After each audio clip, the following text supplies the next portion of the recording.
cliquez sur s'abonner et la cloche pour continuer à recevoir des notifications, pas mal d'événements sur YouTube et n'oubliez pas le pouce bleu. Monsieur le maire, Madame la conseillère régionale, Madame Desjoigny, représentant les conseillers départementaux, le colonel, Monsieur le curé, Mesdames et Messieurs les autorités civiles et militaires, Mesdames et Messieurs les présidents d'associations et d'associations patriotiques, Messieurs les porte-drapeaux, Mesdames et Messieurs les anciens adjoints de la fraction de Gien, Mesdames, Messieurs, nous sommes réunis aujourd'hui pour le 77e anniversaire de la libération de la presqu'île de Gien et plus particulièrement pour rendre hommage au maquis Vallier. En effet, Gleb Siverine, alias le lieutenant Vallier, à la tête d'un groupe de 38 maquisards, obtint grâce à son habileté et sans effusion de sang, la reddition de la garnison allemande forte de 150 hommes, au matin du 23 août 1940.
M. Robert Millet, accompagné de M. Jean-Louis Pitoche.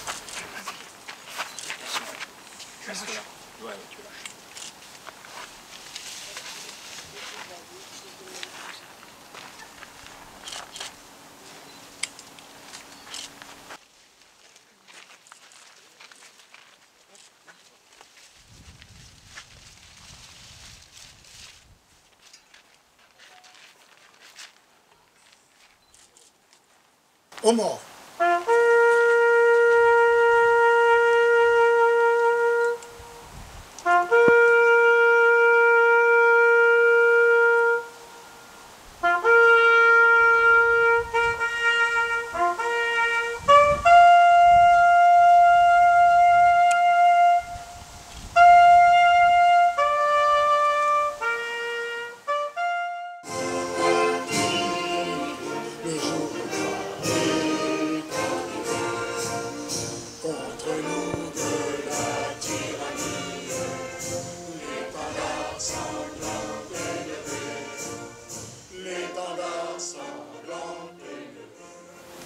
Messieurs et Madame les élus, Messieurs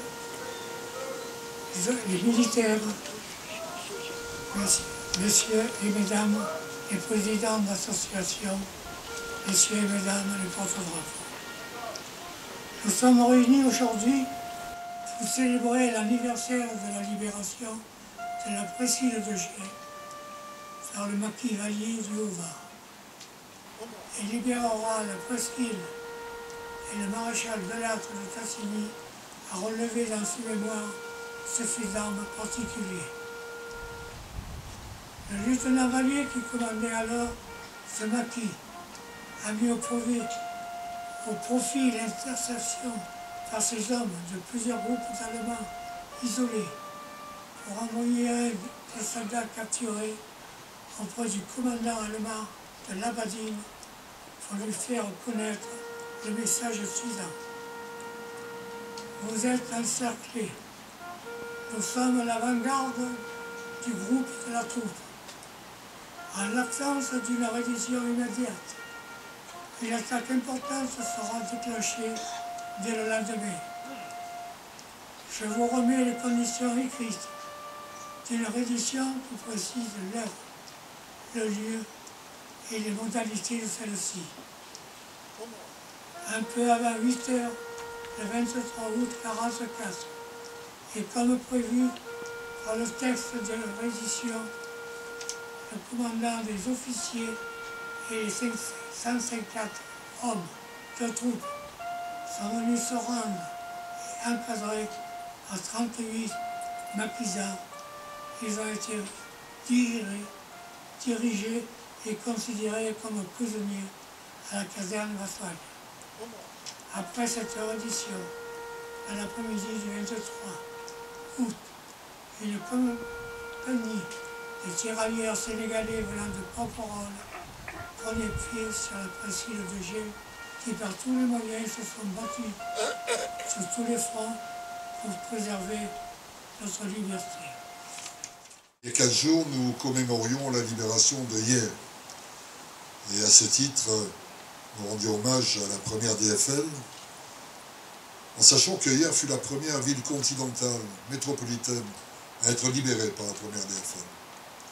Et c'est vrai que nous évoquions pour l'occasion les noms du général Brosset, de Majindi, du lieutenant Ducournau, de tous ceux qui, notamment lors des assauts du blockpost de Mauvanne ou dans la bataille du Golfe Hotel, donnèrent de leur vie et de leur énergie pour libérer notre ville. Aujourd'hui, c'est la libération de Gien que nous commémorons, qui fut le chef de la résistance à hier et dans le Var, de Victor Porra, qui tomba sous les balles le 23 août, au Mont des Oiseaux, de Jean de Vos, qui joua un rôle éminent dans la libération de la ville. Et ici, c'est toute l'histoire du maquis Valier et de son chef Bel Séverine qui nous revient en mémoire. Notre ami Millet rappelait à l'instant que les résistants avaient du courage, ils avaient le sens de l'honneur, ils avaient aussi de l'intelligence. Et c'est cette intelligence qui fut mobilisée pour éviter qu'un médecin ne préside à la libération de Gien au lieu et place d'un bluff magnifique qui convaincut les Allemands de se rendre. Mais évoquant la résistance, je voudrais aussi évoquer ce qu'elle était, les valeurs qu'elle défendait. D'abord, le terme de résistance. C'est le général de Gaulle qui, dans son appel du 18 juin, l'évoqua pour évoquer l'idée que la flamme de la résistance ne s'éteindra pas. Ce n'était pas une résistance banale, c'était le choix pour certains de ne pas admettre que leur pays, leur terroir, leur ville, leur histoire disparaissent devant l'occupant nazi. C'était des combattants de la liberté avec un L majuscule, pas cette liberté facile qui parfois s'apparente à celle du renard dans un poulailler. C'était aussi l'amour du drapeau, un symbole qui parfois est galvaudé, mais qui parfois renaît dans des conditions qu'on peut difficilement comprendre.